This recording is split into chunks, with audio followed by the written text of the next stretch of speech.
ఓం నమ శివాయ. శివబాబా స్మృతిలో ఉన్నారా? భారత్ మాతా శివశక్తి అవతార్. ఓం పితా శ్రీ బ్రహ్మబాబా వాణి. ప్రభాత పాఠము. తేదీ 12/8/2026, పూర్వ తేదీ 22/6/2020. ఆజ్ఞాకారి పిల్లలు. తండ్రి అందరినీ అప్రమత్తం చేస్తున్నారు. నిశ్చయ బుద్ధిని కలిగి ఉండి ఆత్మిక అభ్యాసాన్ని పక్కాగా సాధన చేసే పిల్లల సంరక్షణను తండ్రి తప్పకుండా చూసుకుంటారు. ఓం నమ శివాయ. పిల్లలు చూడండి, భక్తి మార్గంలో మనం ఏమి చేశాము, తండ్రిని గుర్తు చేసుకుంటాము, వారికి సమర్పణ అవుతాము. కానీ కలియుగంలో తండ్రి వచ్చినప్పుడు వారిని చాలామంది నిందిస్తారు. అయినప్పటికీ తండ్రి ఎవరిని ఏమి అనరు. ఎందుకంటే తండ్రి ఏమనుకుంటారు, వీరు నా పిల్లలు తమను తాము భగవంతుని కంటే గొప్పగా భావిస్తున్నారు, భగవంతుడు అనేవాడే అసలు లేడు అని అనుకుంటున్నారు. ఈ విధంగా బాబా భావిస్తారు. ఈ ప్రపంచంలో భగవంతుడు లేడు అని చెప్పడం కూడా నిందనే కదా, వారిని సర్వవ్యాపి అని చెప్పడం కూడా నిందనే కదా. పైగా అది అత్యంత పెద్ద నింద. అయినప్పటికీ తండ్రి ఎంతో సహనం వహిస్తారు. ఇప్పుడు ప్రకృతి వంతు వచ్చింది. ప్రకృతి ఎంతగా సహనం వహిస్తుందో చూడండి. తండ్రి బిందు స్వరూపంలో ఉంటారు. వారు అన్నీ విన్నప్పటికీ విననట్లుగా ఉంటారు. కానీ ప్రకృతి సంగతేమిటి? పూర్వము ఏడాదికి ఒకటే పంట పండేది. కానీ నేడు 4, 5, 6 పంటలు కూడా తీస్తున్నారు. భూమికి ఎన్ని రంధ్రాలు చేశారు. భూమిలో రంధ్రం చేయని ఒక్క ప్రాంతం కూడా మిగలలేదు. భారత మాతను ధరిత్రి మాత అని కూడా పిలుస్తారు. దానికి ఎంతో ప్రాముఖ్యత ఉంది. నిజంగానే ఈ భూమి ఒక తల్లి లాంటిది. ఒక తల్లిలాగానే ఇది అన్నిటినీ సహనం వహిస్తోంది. లౌకిక తల్లి పిల్లలకు జన్మనిస్తుంది, పిల్లల్ని పెంచుతుంది, పెళ్లిళ్ళు చేస్తుంది, ఎన్నో రకాలుగా చేస్తుంది. కానీ ఈ ధరిత్రి అందరికీ తల్లి. మనం దీనికి ఎన్ని గాయాలు చేశామో దానిని లెక్కించలేము. ఇప్పుడు అదే భారత్ మళ్ళీ పరిపూర్ణంగా మారబోతుంది. అక్కడ ఎలాంటి కొరత ఉండదు. ఈ రోజుల్లో నీటిని ఎంతగానో శుద్ధి చేస్తున్నారు. కానీ సత్యయుగంలో నీరు ఎంత పవిత్రంగా శుద్ధంగా ఉంటుందంటే ఇక్కడి 10-12 గ్లాసుల పాలు కూడా అక్కడి అర గ్లాసు నీటితో సమానంగా ఉంటాయి. అంతటి శక్తి ఆ నీటిలోనే ఉంటుంది. ఒకసారి ఆలోచించండి, అక్కడ ఎంతటి శక్తి, ఎంతటి విశాల బుద్ధి, ఎంతటి సుఖము, సంపదలు ఉంటాయో. ఆ ప్రపంచం అత్యంత సుందరమయంగా ఉంటుంది. అది అతి త్వరలోనే రాబోతుంది. బాబాను ఒకరు అడిగారు. బాబా మురళిలో చెప్పారు కదా, మొదట మమ్మ చాలా మంచి స్థానాన్ని పొందారు. దేహం యొక్క దుఃఖాలన్నీ కూడా తొలగిపోయాయి. కర్మాతీత అవస్థను కూడా పొందారు అని చెప్పారు. మళ్ళీ మరొక మురళిలో కూడా చెప్పారు కదా, మీ మమ్మ సూక్ష్మవతనానికి వెళ్లారు. ఆమె ఈ స్థూల ప్రపంచంలో తమ లెక్కాచారాలను పూర్తి చేసుకున్నారు. అలాంటప్పుడు మళ్ళీ సాకారంలోకి ఎలా వచ్చారు? బాబా సమాధానం చెప్తున్నారు. చూడండి, ప్రతి జన్మ యొక్క లెక్కాచారాలు ఆ జన్మలోనే పూర్తవుతాయి. మమ్మ కర్మల లెక్క గురించి మాత్రమే చెప్పారు, కానీ దేవకి గురించి చెప్పలేదు కదా. కర్మల లెక్క అనేది ప్రతి జన్మతో పాటు ముగుస్తుందని బాబా చెప్పారు. చూడండి, మమ్మ సూక్ష్మవతనానికి వెళ్లారు. అవును, మొదట సూక్ష్మవతనానికి వెళ్తారు కదా, కానీ మమ్మ శాశ్వతంగా సూక్ష్మవతనంలోనే ఉండిపోతారు, ఇక తిరిగి రారు అని ఎక్కడా చెప్పలేదు కదా. మమ్మ కర్మల లెక్కలన్నీ కూడా ఆ సమయం వరకు ఆ జన్మతో పూర్తయ్యాయి. అందుకే మమ్మ సూక్ష్మవతనానికి వెళ్లిపోయారు. ఆ తర్వాత బాబా ఏమని చెప్పారు? ఆ తర్వాత పిల్లలు, మమ్మ ఒక పెద్ద ధనవంతుల ఇంట్లో, ఒక రాజకుటుంబం లాంటి ఇంట్లో జన్మ తీసుకున్నారని చెప్పారా? అలా ఎక్కడైనా రాసి ఉందా? చెప్పలేదు, రాయలేదు. ఇలాంటి పొరపాటే జరుగుతుంది. పూర్తి విషయాన్ని వినకపోతే గందరగోళంలోకి వెళ్ళిపోతారు. అందుకే విషయాలను పూర్తిగా వినాలి. మమ్మ గుప్త రూపంలో చాలా పెద్ద సేవ చేస్తున్నారు అని కూడా చెప్పడం జరిగింది. మున్ముందు మమ్మ జ్ఞానంలోకి రారు అని కూడా చెప్పడం జరిగింది. అది కూడా ముమ్మాటికి నిజమే. ఎందుకంటే మమ్మ యొక్క గత జన్మలో వారు జ్ఞానంలోకి రాలేదు. గత జన్మలో ఆమె జ్ఞానంలో ఉన్నారా? లేరు కదా.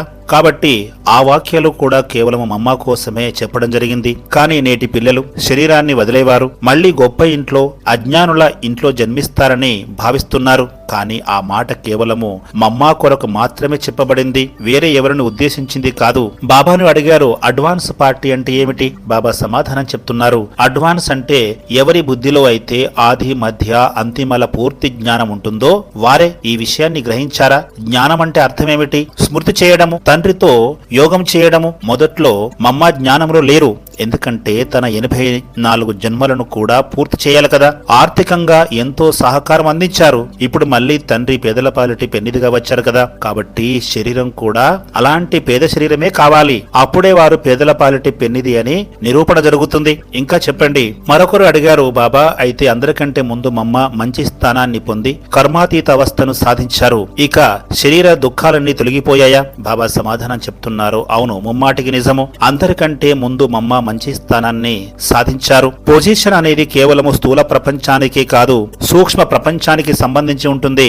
అక్కడ మమ్మ మంచి పురుషార్థి స్థానంలో ఉన్నారు. కొందరు హోదా లేదా పదవి ఆధారంగా స్థానాన్ని చూస్తారు. కానీ మమ్మ విషయానికి వస్తే ఇది పదవికి సంబంధించింది కాదు, సంస్కారాలకు సంబంధించింది. జీ బాబా, హా బాబా, సరే బాబా అని చెప్పే సంస్కారాలకు సంబంధించిన స్థానము. చూడండి పిల్లలు, మమ్మ ఎప్పుడు కూడా ఇది ఎలా సాధ్యమవుతుంది అని చెప్పలేదు. నా బాబా చెప్పారు కాబట్టి అది జరిగి తీరుతుంది అని అంగీకరించారు.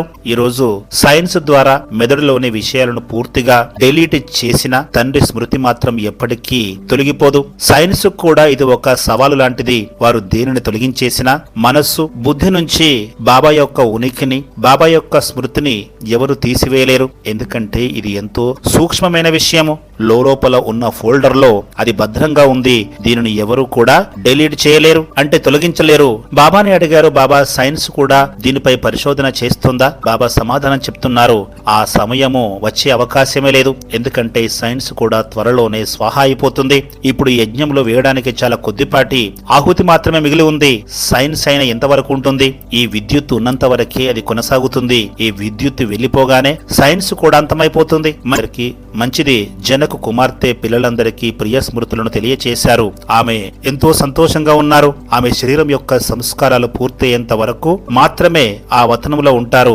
ఆ తర్వాత విశ్వ సేవ కోసం బయలుదేరుతారు. జనకు కుమార్తె మళ్లీ ఈ లోకములో జన్మిస్తారని అనుకోకూడదు. అలా అవకాశం లేదు. ఎందుకంటే ఆమె నేరుగా సత్యయుగంలోనే జన్మిస్తారు. ఆమె తన సాధనను పూర్తి చేసుకున్నారు.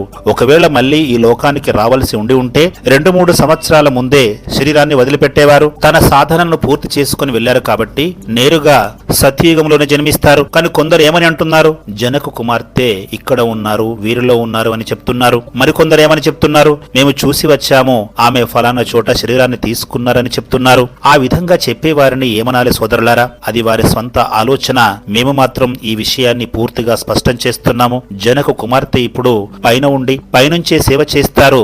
సరేనా? బాబాని అడిగారు, అంటే సమయం చాలా తక్కువ ఉందా అని. బాబా సమాధానం చెప్తున్నారు, ఇదే కదా బాబా సైగ చేసి చెప్తున్నారు, సమయం చాలా తక్కువగా ఉంది. ఇప్పుడు మీరు చూడండి, ఇక్కడ కోటీశ్వరుడు ఎవరు, రోడ్డుపై ఉన్న భిక్షగాడు ఎవరు? ఇద్దరు ఒకే విధంగా మారిపోయారు కదా. కోటీశ్వరుడు తన ఆస్తినంతటిని ఇచ్చేసినా అతని ప్రాణం దక్కడం లేదు. ఇద్దరు సమానమైన స్థితిలోకి వచ్చేశారు కదా. ఇప్పుడు ఇద్దరు ఒకే విధంగా మారిపోయారు. ఇప్పుడు రాజైనా సరే, పేదవాడైనా సరే, ఇద్దరు సమానమే. ఇప్పటికీ మీరు భగవంతుని యొక్క శక్తిని గుర్తించకపోతే మిమ్మల్ని అజ్ఞానులుగానే పిలవాల్సి వస్తుంది. ఇప్పటికీ వారు ఉన్నారా లేరా అనే గందరగోళంలోనే పడిపోయి ఉన్నారు. బాబా అందరినీ తనతో పాటు తీసుకుని వెళ్లిపోతారు. ఉన్నారా లేదా అనే ప్రశ్నలోనే చిక్కుకున్న పిల్లలకు బాబా ఇప్పటికీ తెలియచేస్తున్నారు, వారందరూ పైకి వెళ్ళాక ఒక గొప్ప దృశ్యాన్ని చూస్తారు. ఈ సమయాన్ని, ఈ క్షణాన్ని మళ్లీ వారు తిలకిస్తారు. ఇదే పిల్లలందరికీ బాబ్ దాదా ఇస్తున్న సందేశము. బాబా వచ్చినప్పుడు మొదట్లో స్థాపన చేశారు, ఎంతో ప్రేమను పెంచారు. వారు ప్రేమ సాగరుడు. వారు మధురమైన బాబా, ప్రియమైన బాబా అని అనిపించుకున్నారు. కానీ అదే తండ్రి వేరొక దుస్తులు అంటే స్వరూపాన్ని ధరిస్తే ఏమవుతారు? మహాకాలుడుగా అవుతారు. బ్రహ్మ ద్వారా స్థాపన జరిగింది, శంకరుని ద్వారా వినాశనం అని కూడా అంటూ ఉంటారు కదా. శంకరుడు ఇప్పటికీ కూర్చొనే ఉన్నారు. వారెందుకు ఇంకా ఏమి చేయడం లేదు? శంకరుని ద్వారానే జరుగుతుంది. అంటే వారిలోకి పరమాత్మ వచ్చి వారి ద్వారానే జరిపిస్తారు అని అర్థం చేసుకోవాలి. ఇది ఎంతో అద్భుతమైన విషయం కదా. బాబా ఏమని తెలియచేస్తున్నారు? నేను నా పిల్లలను ఎందుకు నాశనం చేస్తాను? నేను వినాశనం చేస్తే ఆ పాపకర్మ నాకే చుట్టుకుంటుంది కదా అని కూడా అంటారు కదా. వారు చాలా తెలివైన వారు సోదరులారా. నేను ఎందుకు నాశనం చేస్తాను? నేను ఆత్మలకు తండ్రిని కదా, అంతటి పాపాన్ని నాపైన ఎందుకు వేసుకుంటాను అని కూడా చెప్తారు. కానీ పరమాత్మ శరీరంలోకి వచ్చి మాట్లాడుతున్నారు.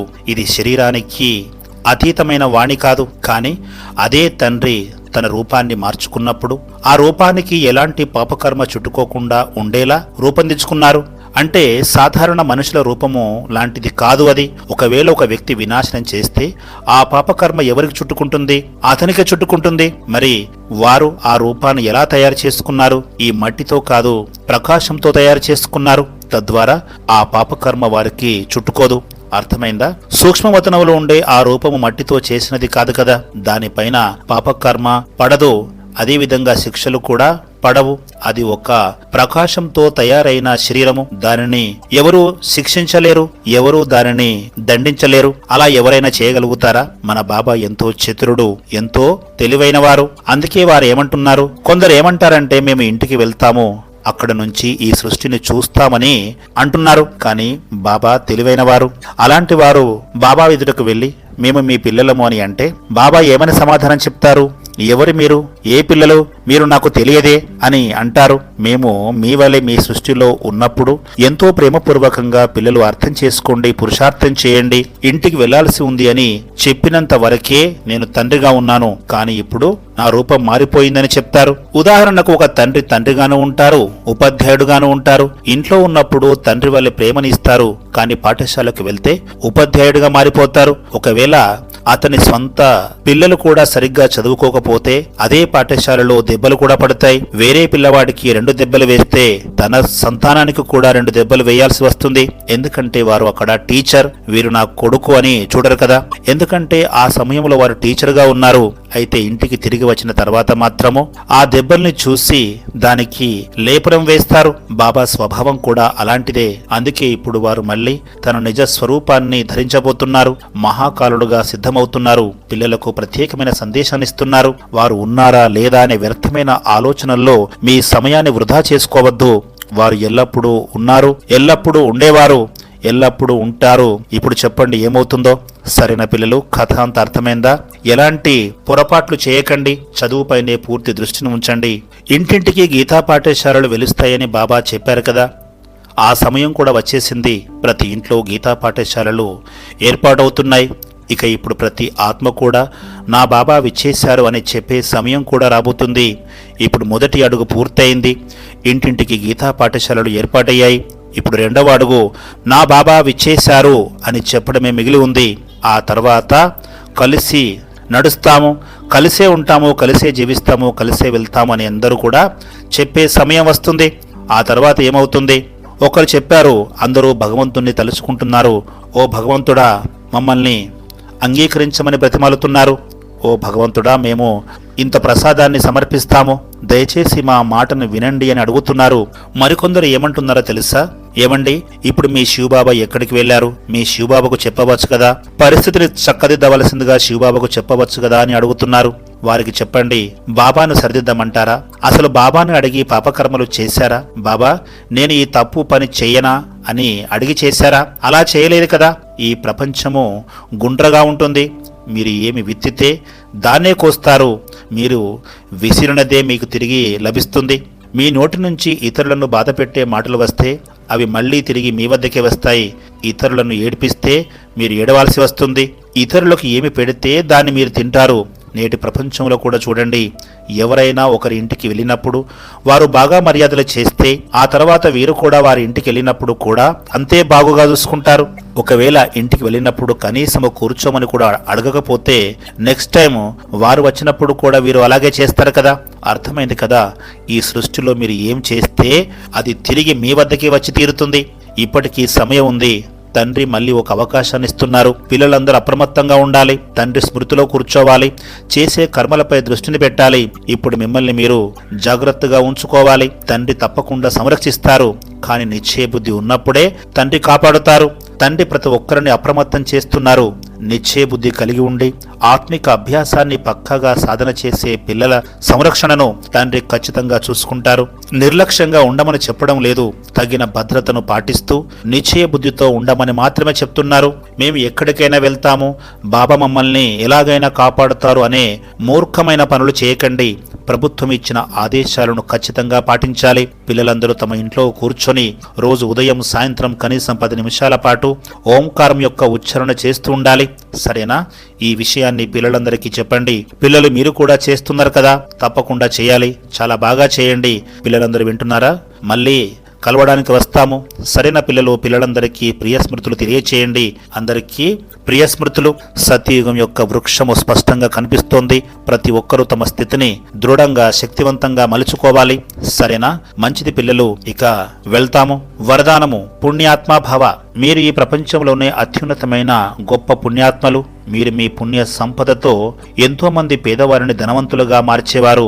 మీ ప్రతి సంకల్పము, మీ ప్రతి క్షణము మీకు ఇతర ఆత్మలకు పుణ్య ఖాతాను జమ చేయించేలా ఉండాలి. మీరు ఎల్లప్పుడూ ఏదో ఒక జ్ఞాన ఖజానాను దానం చేస్తూ పుణ్యాన్ని సంపాదించేవారు. మీ నయనాలలో బాబ్దాద యొక్క రూపము, మీ ప్రవర్తనలో బాబ్దాద యొక్క గుణాలు కనిపిస్తున్నాయి. ఇప్పుడు విశ్వ కళ్యాణకారిగా మారి దయార్ద్ర హృదయం ద్వారా నలువైపులా ఉన్న దుఃఖము, అశాంతి అనే చీకటిని పారద్రోలాలి.